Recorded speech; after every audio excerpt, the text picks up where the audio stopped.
Hey, fourth grade. How are you? Good to see you. It's been just a little bit. As you notice, there's already a lot of stuff going on. You're hearing Isaac in the background asking for remotes. Karen's going to say hi. Say hi, Karen.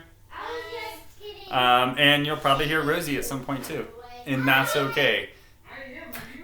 Isaac's doing taekwondo in the other background, so you might hear some hi-yas. And that's okay. I'm going to ask that you pay attention. It's not that bad. So, here we go. Here's what we're going to do today. We are going to learn about protractors. What are we going to learn about, class?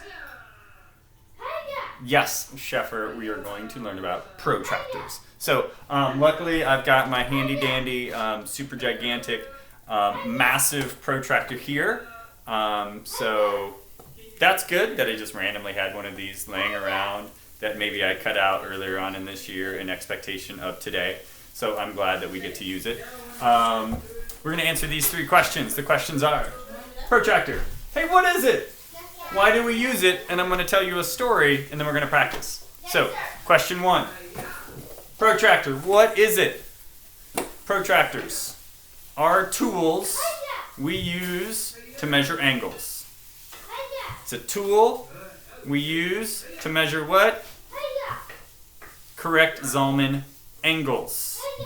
Angles. Menachem, you should pay attention. It's angles. Actually, I really appreciate Menachem today. He tried, I think he said at least 10 times to get onto our Zoom call today. That didn't work. So thank you for trying. Okay, protractor, that's what it is. Why do we use it? We use it to measure angles in geometry. We actually use it in everyday life also. Not as much as you would use like a ruler. Not as much as you would use like measuring cups, but you do use it. So I'm going to tell you a story about when we used ours. Okay, so here's the story. Story goes like this. We had squirrels living in our attic. True story. We did not invite them. They just showed up. A woodpecker came along, tap, tap, tap, tap, tapped a hole in our house, and then the squirrel found that little hole and said, hey, this is pretty cool. And he dug a bigger hole, not huge, 3 inches. 3 inches across, 3 inches wide, right? Area of 9 inches. Little squirrel dug it out, moved in with their family, or moved in, mom and dad moved in, they had some babies, and they lived up in our attic. Remember all that insulation that I told you I put up there? They used that insulation as some nice bedding, so it was nice and warm for them. But squirrels living in your house, probably not a great thing, right? So we had to ask them to leave. In order to get them to leave, I crawled up in the attic and tried to shoo them out. That was scary, and it did not work. It was scary for them. It was a little bit scary for me because somebody came in your house and told you to move, you wouldn't want to. They didn't want to. Now, they didn't attack me, but they came pretty close. I'll tell you the end of the story when we're all the way done with how we're evicting the squirrels. Anyway, so I climbed up there. I dug the hole out with my hand. I found the little 3-inch by 3-inch hole, and I said, hey, I'm going to fill that up. And I went to put the piece of wood in, and I found that at the corner of the house there's something called a truss, and it's an angle like that. Now here is the hole, right? Hole, right? But it was at the end of a truss. So this is their, this is our whole attic, right? Attic. Well, that's not a good drawing. Sorry about that. You guys, I have not gotten it to be a better drawer. But anyway, hole, truss, and then I go and I cut a piece of wood to match this angle, right? And this angle was about 35 degrees, right? And I could use a protractor to cut that, to slide in a piece of wood to cover up the hole so the squirrels don't come back. So that's my little story of why protractors are important when you're an adult and you own a house and squirrels move into your house and you need to get them out and fill their hole. You might need a protractor. So let me erase that. Karen's laughing because it's funny. Isn't it funny, Karen? Oh, it's hilarious. Oh, it's the best. Squirrels, if you don't know or not, they're awake a lot during the day when Karen's sleeping, and they scratch, scratch, scratch, scratch, scratch on the ceiling. Hard to sleep. Okay, so that is what a protractor is and the story about it. And now I'm going to show you how to use a protractor.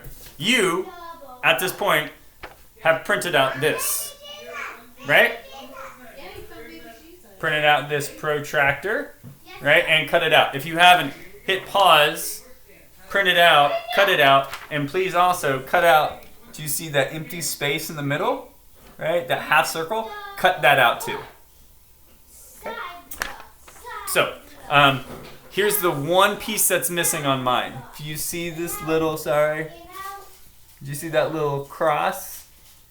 There, right above the number 4? Sorry, right above the number 3, there's a little circle, right? What I want you to do with this little circle, you probably see on yours, right in the middle, there's this 3, and you see a little dot. I want you to take the sharpest pencil you have, or a really sharp instrument, and I want you to poke a little dot right through there, okay? I'm going to do the same thing right now. Scissors, I'm going to poke a hole in ours. So, let's do it together. Poke a hole in yours, I'll poke a hole in mine.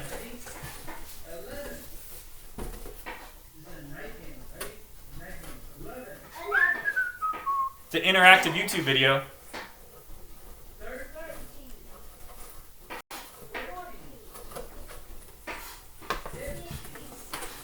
I put a hole in mine.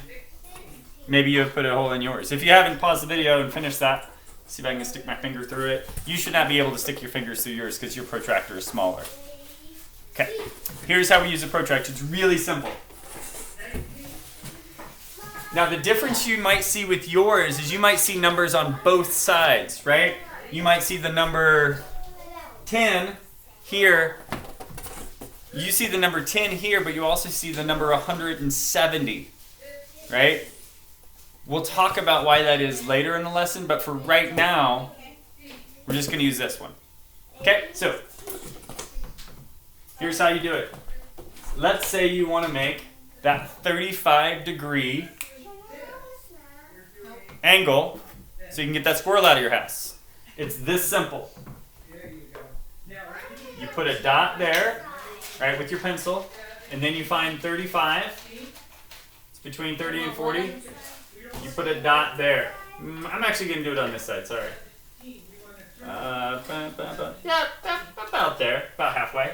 We're not going to be super, super precise, and you might think, okay, I got a dot here and I got a dot here. What do I do with that? It's really simple. Make a straight line with this one. Hopefully your protractor isn't this big.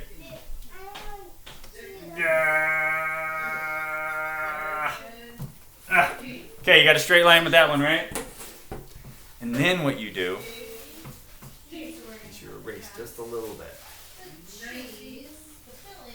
Right? You've got this right here. Now you could have kept that line, but I wanted to erase it because now I'm going to connect this dot here, and this dot way over here. Again, the dot we made down here at the pinhole, and the dot up here. Use my massive protractor.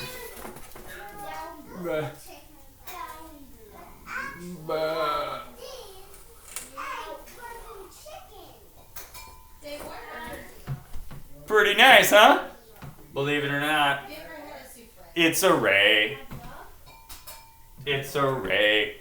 This is the vertex. Right? Put your little thing right here. And this, hold on, did I say 35? I have lied. Does that look like a 35-degree angle to you? It should not. Do you know what it actually is? Yeah, because is this an acute angle? It is not. It is obtuse. So this is actually a 145-degree angle. That's the reason they're both on there. You might just say, hey, that was really confusing. And I could understand why you would say that because I just confused myself. So let's try it again. Karen's laughing at me. And that's okay. You know what we're going to do? We're going to practice this instead, and I'm going to do a better lesson later. All I want you to do is practice this. Put a dot here, right? And I want you to put a dot at the 90.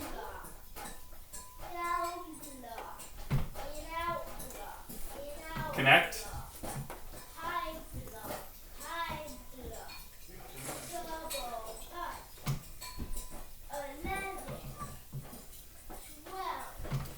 You got a 90-degree angle. Okay? So we're just going to practice drawing angles. Right? Hey, Rosie, do you want to come practice drawing an angle? No. Rosie says no. You were drawing angles with your sevens today. Okay, we're going to try it again. Hey, Rosie, pick a number. 100 or 70? 70. Rosie says 70. Watch this. Now I figured it out. We're going to put a dot there. We're going to put a dot there. Here's what I'm going to do, though. I'm going to put the line on the side that I'm going. Now I got it. Now I got it. I'm going to put the line going this way since the dot was over here. And then I'm going to put the line, connects that point and that point. Oh, jeez. Oh, jeez. All right, we got it. Ugh. And does that look more like a 70-degree angle? That looks like a 70-degree angle. Pretty good, huh? That's it. All I want you to do is just practice drawing angles.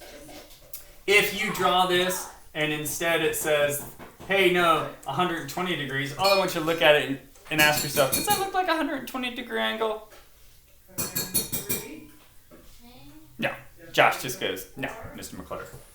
That is smaller than a right angle. That is obviously a 70 degree. We're going to spend the next week working on protractors and angles. That's it. Hope your house is not as crazy as mine is right now. Or maybe your house is as crazy as mine is all the time. And Ooh, yeah. it's kind of fun. Karen, say goodbye. Bye. Have a good day. See you later.